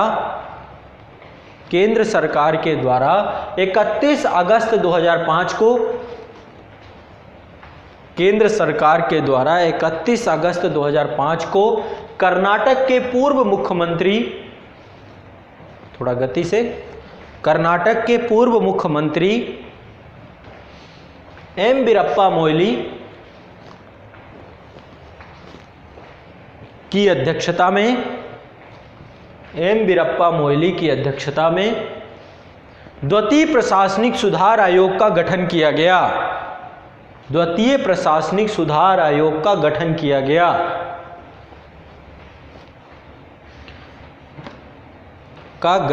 गया। इस आयोग को भारत सरकार के संगठनात्मक ढांचे, इस आयोग को भारत सरकार के संगठनात्मक ढांचे, लोक व्यवस्था में न्याय, लोक व्यवस्था में न्याय, शासन में नैतिकता, लोक व्यवस्था में न्याय, शासन में नैतिकता, शासन में नैतिकता, कार्मिक प्रशासन में सुधार, कार्मिक प्रशासन में सुधार, कार्मिक प्रशासन में सुधार, वित्तीय प्रबंधन के सुदृढ़ीकरण, वित्तीय प्रबंधन के सुदृढ़ीकरण, वित्तीय प्रबंधन के सुदृढ़ीकरण, राज्य एवं जिला स्तरीय प्रशासन,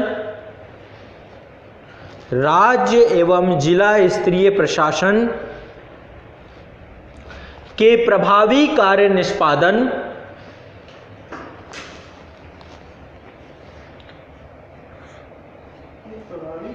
प्रभावी कार्य निष्पादन,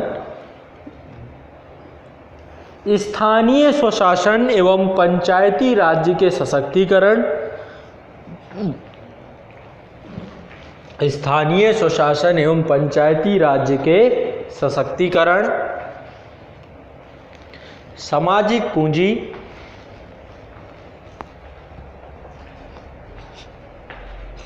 सामाजिक पूंजी,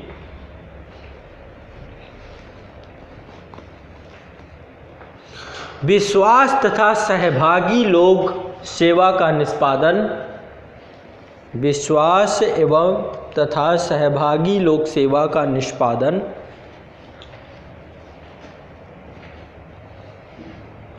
नागरिक केंद्रित प्रशासन, नागरिक केंद्रित प्रशासन, ई शासन को प्रोत्साहन, ई शासन को प्रोत्साहन, संघवाद की पुनरीक्षा, संघवाद मतलब केंद्र संबंध, संघवाद की पुनरीक्षा, आपदा प्रबंधन तथा लोक व्यवस्था संबंधी प्रशासनिक मुद्दों का अध्ययन करने, लोक व्यवस्था संबंधी प्रशासनिक मुद्दों का अध्ययन करने तथा उसमें आवश्यक सुधार हेतु सुझाव देने के दायित्व से, आवश्यक सुधार हेतु सुझाव देने के दायित्व से भारत सरकार ने सौंपा था, भारत सरकार ने सौंपा था। इस आयोग को ये काम सौंपा गया, भारत सरकार ने सौंपा था। इस आयोग ने भारत सरकार को 15 प्रतिवेदन सौंपे। इस आयोग ने भारत सरकार को 15 प्रतिवेदन सौंपे। ठीक है, इस आयोग ने भारत सरकार को 15 प्रतिवेदन सौंपे। ठीक, लिखना हो तो 15 के नाम जल्दी जल्दी लिख लो, फास्ट टाइम नहीं है हमारे पास। पहला लिखे, पहला नाम है, पहला प्रतिवेदन का नाम है ठीक है, रिपोर्ट है सारी, पहली रिपोर्ट, दूसरी रिपोर्ट, 15 रिपोर्ट आई टोटल। पहली रिपोर्ट का नाम है सूचना का अधिकार। सूचना का अधिकार,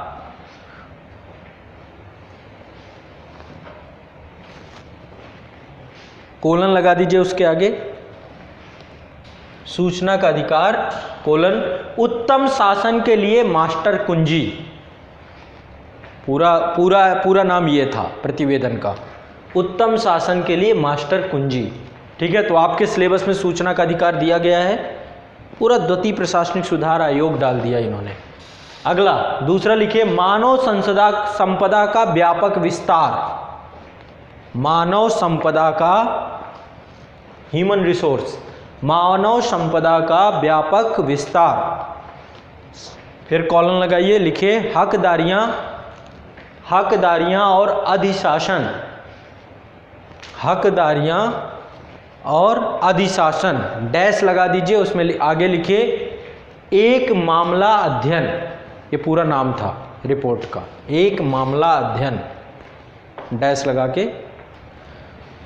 तीसरा रिपोर्ट का नाम है संकट प्रबंधन। संकट प्रबंधन,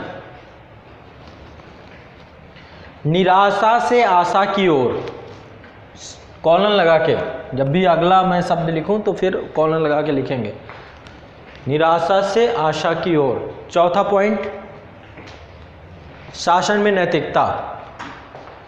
चौथी रिपोर्ट के बारे में थोड़ा बहुत चर्चा करेंगे हम, और मैं आपको वीडियो प्रोवाइड कराऊंगा ये सारे। ठीक है, आपका जो बैच बना हुआ है, ग्रुप बना हुआ है, वहाँ पे द्वितीय प्रशासनिक आयोग के वीडियो मैं आपको उपलब्ध करा दूंगा। ठीक है, रविंद्र सर ने वो पूरी क्लासेस ली हैं, पूरी रिपोर्ट है उसमें, वो पूरे पब्लिक एडमिनिस्ट्रेशन, क्योंकि वही पढ़ाते हैं, पब्लिक एडमिनिस्ट्रेशन से जुड़ा हुआ टॉपिक है, तो आपको पूरे प्रतिवेदन मिल जाएंगे। ठीक, ये काम हमारा है, ये करके मैं आपको, हो सकता है कि यही कल ही उपलब्ध करा दें, तो आप ये सैटरडे संडे उन्हें पूरे प्रतिवेदन के नोट्स बना लीजिएगा। ठीक, जो भी पूछा जाएगा उसी के अंतर्गत ही आपका आएगा, उससे बाहर नहीं आएगा।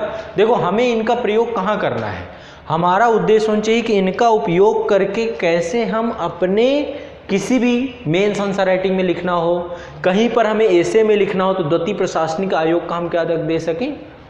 ठीक है, आपको ये सीखना है, इन चीज़ों का उपयोग करिए। सब आपको एक तरीके से समझिए कच्चा संसाधन है, कच्चा रॉ मटेरियल है, देके जा रहे हैं। आंसर राइटिंग में जहाँ पे जरूरत पड़ेगी वहाँ पे इनका प्रयोग करेंगे, क्यों, ये ऑफिशियल वस्तुनिष्ठता है ना, किसके अंतर्गत, ऑब्जेक्टिविटी। आप कहीं पर अपने किसी भी कथन को तर्कशील बनाना चाहेंगे तो द्वितीय प्रशासनिक सुधार आयोग का हवाला दे दीजिएगा, इसके अनुसार ये। ठीक, अगला पॉइंट लिखिए, अगली रिपोर्ट है 5वीं, लोक व्यवस्था, शासन में नैतिकता, बस उसका इतना ही टाइटल है। 5वीं रिपोर्ट है लोक व्यवस्था, प्रत्येक के लिए न्याय तथा सभी के लिए शांति। प्रत्येक के लिए न्याय तथा सभी के लिए शांति, ये 5वीं रिपोर्ट है। 6वीं रिपोर्ट है स्थानीय अधिशासन। 6वीं रिपोर्ट है स्थानीय अधिशासन, कॉलन लगा के लिख लीजिए, भविष्य की ओर प्रेरणाबद्ध यात्रा। 6वीं रिपोर्ट है स्थानीय अधिशासन, भविष्य की ओर प्रेरणाबद्ध यात्रा। 7वीं रिपोर्ट, संघर्ष समाधान हेतु क्षमता निर्माण। संघर्ष समाधान हेतु क्षमता निर्माण, कॉलन लगा के लिखिए, वैमनस्य से संयोजन की ओर। वैमनस्य से संयोजन की ओर, वैमनस्य से संयोजन की ओर, वैमनस्य से संयोजन की ओर। 8वां है आतंकवाद से लड़ाई। 8वां है आतंकवाद से लड़ाई, कॉलन लगा के लिखिए, न्याय संगत ढंग से बचाव। न्याय संगत ढंग से बचाव, यह 8वीं रिपोर्ट है। 9वीं रिपोर्ट लिखिए, नवी रिपोर्ट है सामाजिक पूंजी। सामाजिक पूंजी, कोलन लगा के लिखिए, एक साझा नियति। सामाजिक पूंजी एक साझा नियति। 10वीं रिपोर्ट, कार्मिक प्रशासन की स्वच्छता, कार्मिक प्रशासन की स्वच्छता, नई ऊंचाइयों की प्राप्ति, नई ऊंचाइयों की प्राप्ति की स्वच्छता, नई ऊंचाइयों की प्राप्ति। 11वीं रिपोर्ट है ई गवर्नेंस को प्रोत्साहन, 11वीं रिपोर्ट है ई गवर्नेंस को प्रोत्साहन। कॉलन लगा के लिखिए भविष्य की स्मार्ट राह, ई गवर्नेंस को प्रोत्साहन 11वीं रिपोर्ट में है, कॉलन लगा के लिखेंगे भविष्य की स्मार्ट राह। 12वीं रिपोर्ट है, टाइटल है नागरिक केंद्रित प्रशासन, नागरिक केंद्रित प्रशासन।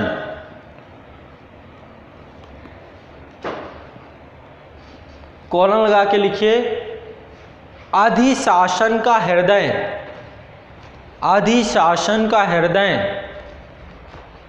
अधिशासन का हृदय।